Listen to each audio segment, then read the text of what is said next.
Olá, hoje iremos falar sobre o neonazifascismo. Para que a gente possa falar sobre o neonazifascismo, é necessário primeiro situar-se do nazismo, fascismo e da crise de 1929.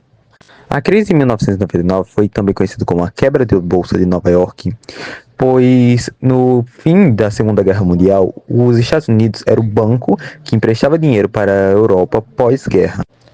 Com a quebra da Bolsa de 1929, os Estados Unidos ele barra o empréstimo de dinheiro para países externos em toda a Europa, pois eles precisavam se reestabelecer para assim poder retomar os empréstimos. Mas com isso, a Europa, que necessitava de dinheiro e de empréstimos, acaba entrando em estado de calamidade, crise.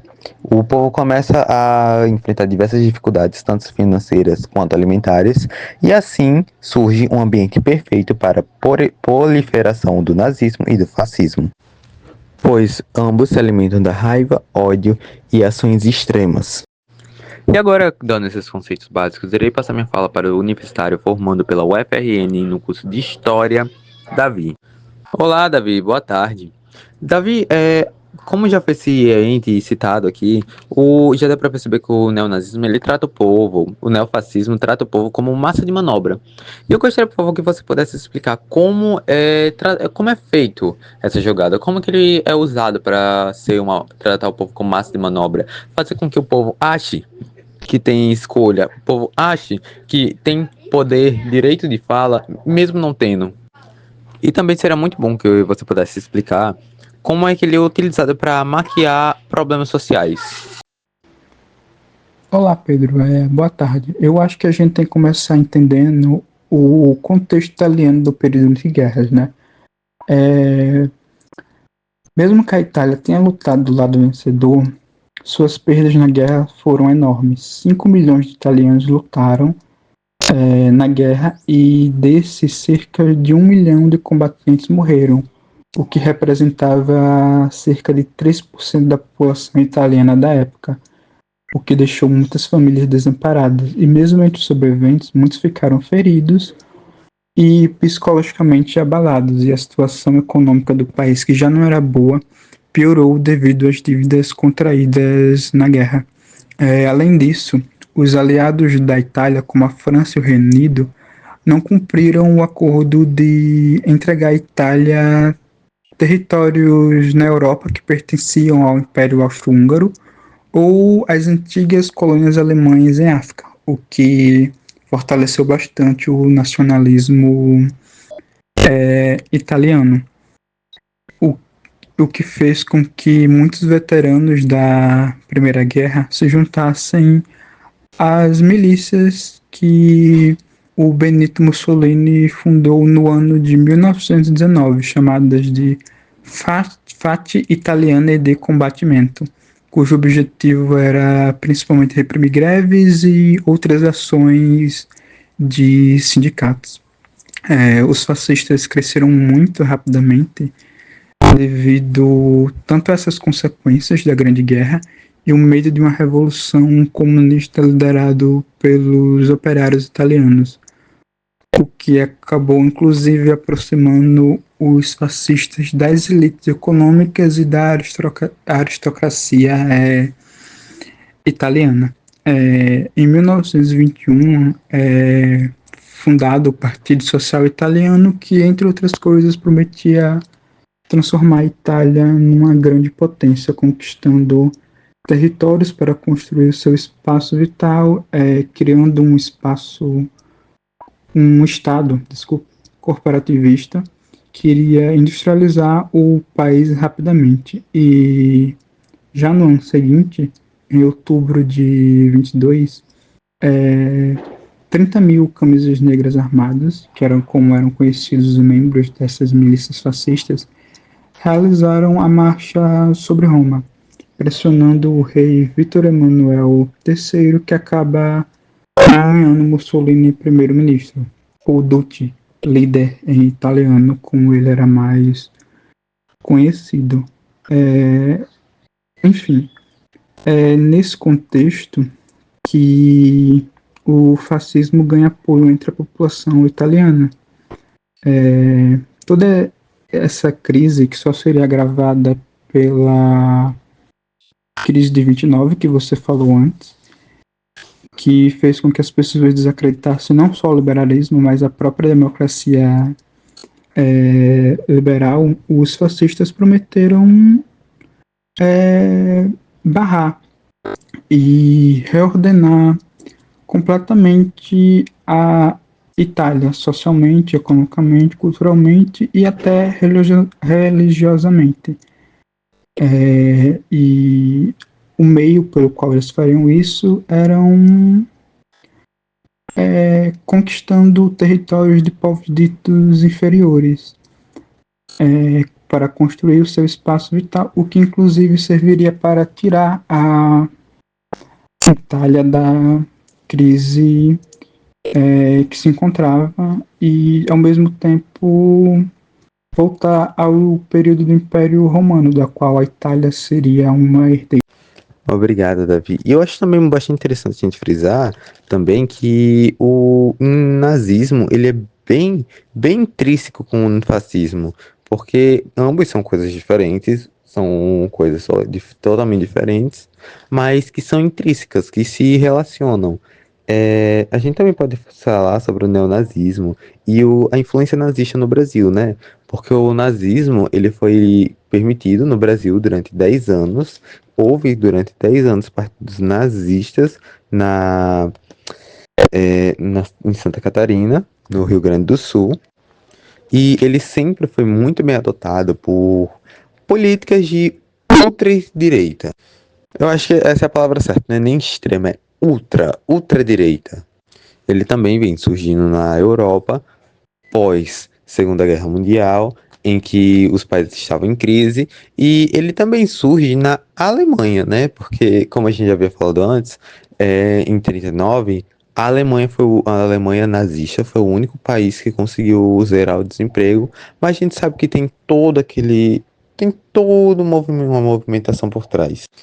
E uma coisa bastante interessante de frisar também é que o nazismo chega no Brasil, confirmado e documentado, em 1980, e foi por Schelmscheims, cabeça de raposo.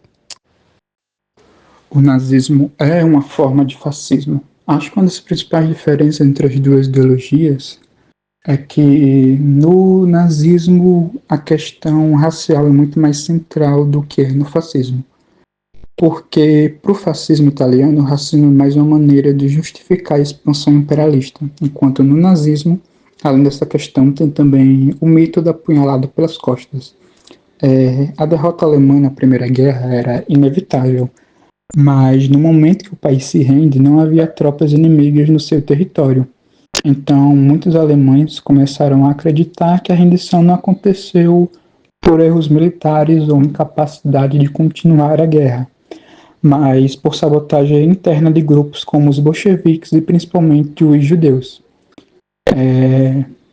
Esse foi o mito da punhalada pelas costas e, bom, os judeus continuaram a ser o bode expiatório favorito para a crise entre guerras, que também foi agravada pela crise de 1929. E como você bem disse, o desemprego na Alemanha era baixo, mas porque tanto a Alemanha quanto a Itália saíram da crise investindo na indústria bélica, o que tornava a guerra inevitável. E, bom, o desemprego baixo não parou o discurso antissemita dos nazistas. Afinal, uma das características do fascismo é a divisão entre o nós e o eles. Nesse caso, o nós é a raça superior ariana, e o eles, o povo judeu. Acho que um bom exemplo do papel secundário que o racismo tem em fascismos que não o nazismo é o integralismo, o fascismo brasileiro. Ele foi fundado em 1932 e foi o primeiro movimento de massas no Brasil, organizado na AIB, a Ação Integralista Brasileira. O seu líder, Plínio Salgado, defendia a miscigenação como uma característica formadora positiva da sociedade brasileira, porque outra característica fundamental dos fascismos é a idealização de um passado. No caso da Itália fascista, esse passado era o Império Romano. No caso da Alemanha, era o Sacro Império Romano Germânico. No caso do Brasil, acredito que tanto a Primeira República quanto o período imperial eram muito recentes para serem idealizados. Então, o integralismo preferiu exaltar a miscigenação brasileira. E outro ponto importante é que você fala da ultradireita, mas acho importante diferenciar a ultradireita da direita radical e da extrema-direita. Está aberto. Você fala da ultradireita, mas acho importante diferenciar a ultradireita da direita radical e da extrema-direita. A extrema-direita é, em essência, antidemocrática, defendendo uma sociedade hierárquica baseada no nacionalismo exacerbado e que, de um ponto de vista ideológico e filosófico, são antiliberais e até mesmo antiluministas. E não é que eles queiram conservar as coisas como estão. Eles, na verdade, são a reação às mudanças já em curso na sociedade. Já a direita radical quer promover mudanças profundas na sociedade e nas identidades nacionais. Mas, diferente da extrema-direita, ela não é antidemocrática. Já a ultradireita é uma espécie de guarda-chuva que abriga tanto a direita radical quanto a extrema-direita.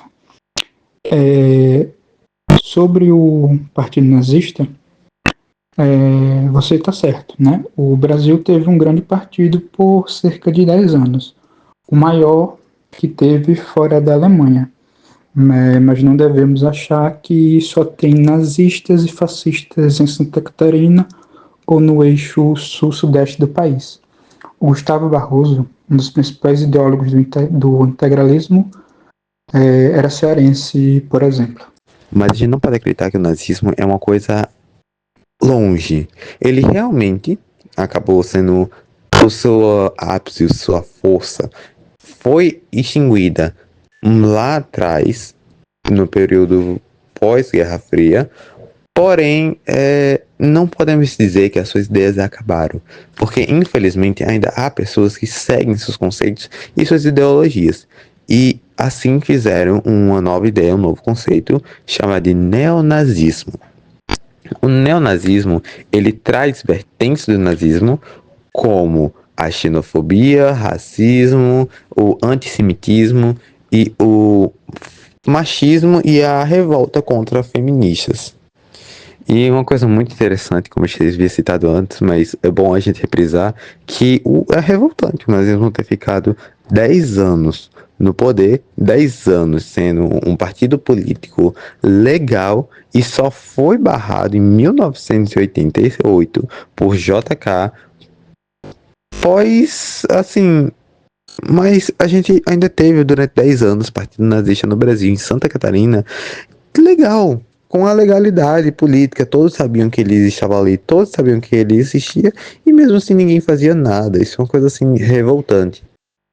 O neonazismo e o neofascismo são tentativas de recriar, seja em parte ou na totalidade, o fascismo e o nazismo após a derrota dos países do eixo na Segunda Guerra Mundial. A negação dos crimes desses países, como infelizmente acontece com o Holocausto, também pode ser definido como neonazismo.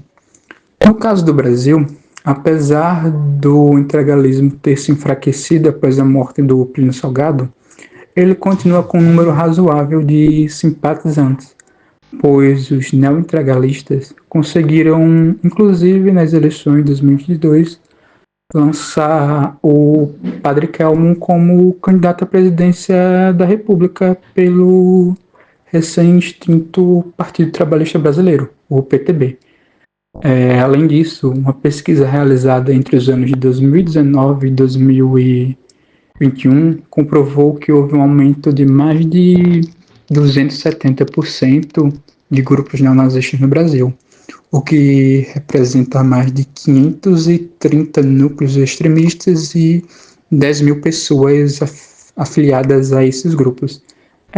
Parece que do mesmo jeito que a crise de 1929 foi essencial para o fortalecimento do nazifascismo, a crise de 2008 desempenhou um papel crucial na ascensão dos neonazistas e neofascistas. Esses grupos radicalizam jovens em redes como o Discord, que também são usadas na radicalização de alunos e ex-alunos que realizam aqueles tiroteios em escolas. E apesar de, após radicalizados, os extremistas se articularem offline, redes como o Telegram são importantes na criação e manutenção de relações transnacionais entre esses grupos extremistas. E uma coisa bastante impressionante de falar também sobre o neonazismo é que a gente quase ia vivendo um período de ditadura neofascismo, neofascista e neonazista. E é uma coisa assim bem chocante, porque a gente ia viver isso. A gente viveu um período de quase tomada de retorno de ditadura, quase tomada neonazista e neofascista. E mesmo assim, eu mesmo, tipo, não tinha crença que isso poderia acontecer, e foi uma coisa assim muito de repente. Não foi de repente, levou 4 anos, já havia vindo desde antes, mas foi algo que a gente só conseguiu dar realmente visibilidade quando estava muito em cima. E o presidente, que no caso iria proporcionar isso tudo, ele mesmo disse que apoiava Hitler em posição de admiração e elogiando suas capacidades de liderança. Isso é uma coisa assim absurda. Ele elogiou um homem que fez um genocídio, né? Ele matava e matava. Ele foi a pessoa que fez o Holocausto, né? Então isso é bem problemático. Eu acho que dá para discutir se o Bolsonaro e o bolsonarismo são fascistas ou neofascistas, mas com certeza é um movimento de extrema-direita naquela definição que eu usei mais cedo. Só que, como você mesmo disse, não é algo que começa no governo dele. Acho que alguns traços do que a gente chama de bolsonarismo podem ser traçados até o período colonial brasileiro, só que durante muito tempo esses traços estavam meio dispersos e imperceptíveis, porque a gente teve mais de 20 anos de ditadura militar de direita. Quando a ditadura acaba, a gente tem o Sarney, que é como presidente, que é um cara que aumentou o poder político e econômico dele apoiando a ditadura. E depois dele a gente teve como presidente o Collor, que era abertamente liberal, e esses dois governos foram muito mal avaliados, então durante muito tempo os políticos tiveram vergonha de se assumirem como de direita. Uma das exceções era o Bolsonaro, que sempre se disse de extrema direita. E, bom, acho que a partir das jornadas de junho, lá em 2013, essas características que estavam dispersas vão se organizando e o Bolsonaro consegue se tornar uma liderança desse movimento. Então, mesmo com ele inelegível por 2 processos diferentes, diferentes. O bolsonarismo não acabou e vai ficar por aí por um bom tempo. E uma coisa também interessante, muito interessante mesmo, é que ele quis transformar o Brasil numa vitrine para a extrema-direita. Ele quis transformar o Brasil para algo que pudesse, os outros países de extrema-direita pudessem ver e falar, nossa, é isso que a gente quer. E a extrema-direita, ela é extremamente adepta ao capitalismo e a ideias extremamente conservadoras. E a pessoa pode até ficar, ai meu Deus, mas como é que o nazismo vai ser adepto ao capitalismo? E isso é uma coisa que é bastante importante a gente falar também. E eu acho que você pode explicar um pouquinho, né? Acho que eu já tangenciei essa pergunta em alguma das minhas respostas anteriores, mas só para complementar. O fascismo não é liberal. Ele ganha força justamente pela contestação do liberalismo causado pela crise de 29, mas ele com certeza é capitalista. Um capitalismo autárquico, que é a ideia de tornar o capitalismo nacionalista, com o Estado sendo o principal cliente, protetor e até sócio de empresas e bancos privados.